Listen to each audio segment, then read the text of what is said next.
Hi everyone, Johnny here working on my film study skills, and today we are looking at the Islam Makhachev vs Thiago Moises fight from the UFC. Although touted as the next Khabib, Islam has been developing his own style, which he showcased with great success in this fight. The first element worth noting is how defensively responsible Makhachev has become.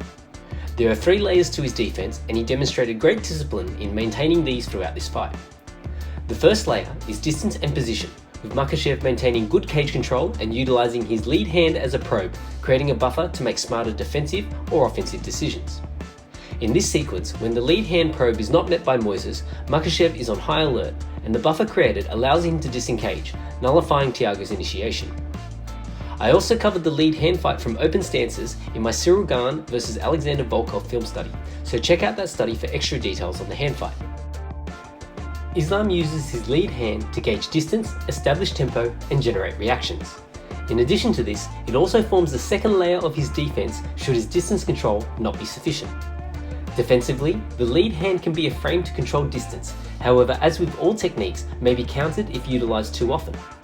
The second layer of Makhachev's defense is activated when the distance can't be controlled and the lead hand is then in play to parry the opponent's attacks.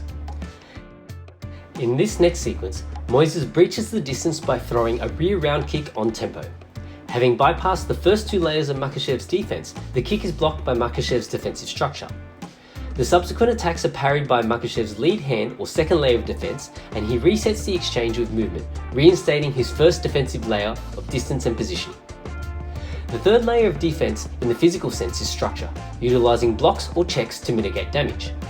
That said, a key component of being defensively responsible is being respectful of your opponent's shots.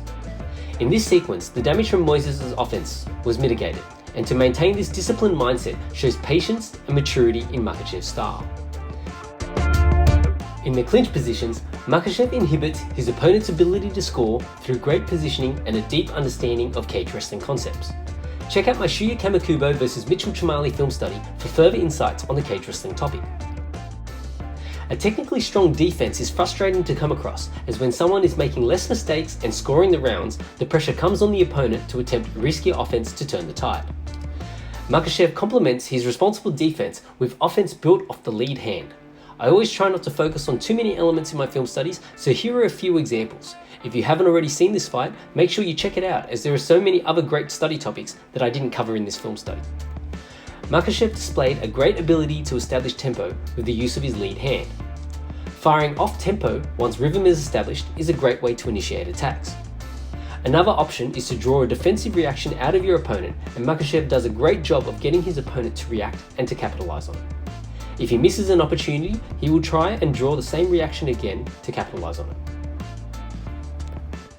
When the opponent chases, fighting off the back foot is another great way to generate offensive options. I hope you've enjoyed this film study on responsible defense. I always like to focus on the elements that I think can lead to higher percentage outcomes, and that's not to take away from the great grappling in this fight as well. Don't forget to like and subscribe to join me as I continue to work on my film study skills.